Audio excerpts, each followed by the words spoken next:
while our hearts and minds and ears are tuned into the plight and the challenges and the danger in which our brethren are at this particular moment in Ukraine.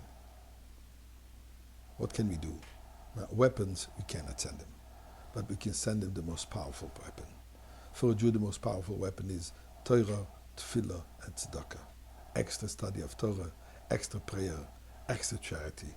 So I invite you to join me in the Tefillah, we'll say chapter 120, the Rebbe's Kapitel in Tehillim.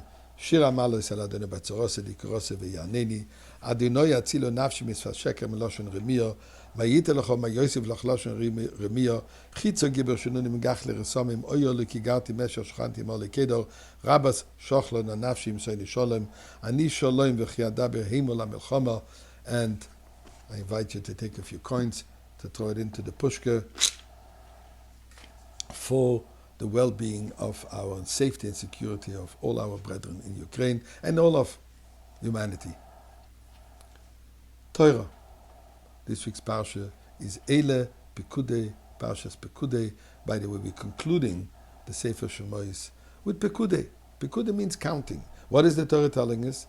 That Moshe Rabbeinu is taking an exact accounting, an exact inventory, and the account of all the precious metals, etc., that was used for the construction of the Mishkan.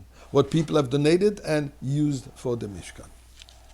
By the way, interesting medrash that says that Moshe Rabbeinu was very concerned. He was missing in his accounting a few copper coins, and he was afraid he was going to be accused of mishandling some of the charity money. A few copper coins he was afraid to be accused of.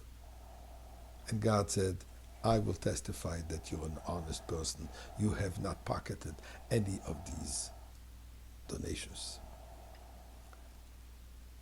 Talking about donations, there is definitely opportunities to give donations towards the Jewish people who are still stranded in Ukraine. All the Chabad Shluchim, they're all there and they're doing their utmost with the greatest of Mesiras Nefesh. So go online and participate in those charities. I will post later one of the websites, one of the ways of how you can participate. But going back here to Pekudei. So what does the Torah says? That Moshe Rabbeinu took the account, but what he did was, he didn't give the value of the gold, silver, and copper that he collected, but he gave the weight. He gives a total weight of how much gold, how much copper, how much silver was donated. And the question is, why is he giving us the weight? Why doesn't he tell us the value of it? They knew the value of the gold. They knew the value of the coins. But the Rebbe explains the following thought, and he says it's like this. The difference between weight, mass, and value in the spiritual context, in our spiritual construction of the Mishkan, which each one of us has to become a Mishkan, has to become a residing place, a temple for God. V'shochanti b'soichom, God says, I will dwell within you. How do we make this Mishkan? How do we make of ourselves a dwelling place for God? Obviously, this is by doing mitzvahs. Now, mitzvahs has two dimensions. There is the mass of the mitzvah, the actual practical doing of the mitzvah, and then there is the intention of the mitzvah, the kavan of the mitzvah, the feeling of the mitzvah, the emotion with which we do the mitzvah, the understanding with which we do the mitzvah. One can think what is important, what is counted, is the spiritual aspect, dimension that we put in our heart and soul, that we put into the mitzvah. Says Moshe Rabbeinu, there is the simple act of the mitzvah which is counted.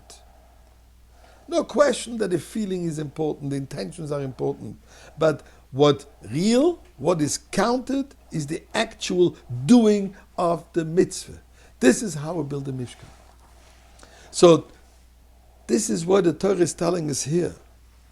That Moshe Rabbeinu specifically calculated only the mass to emphasize the importance and the value of it. So my friends, let's do another mitzvah. This will help our brethren in Ukraine, and this will help entire humanity to welcome Moshiach now.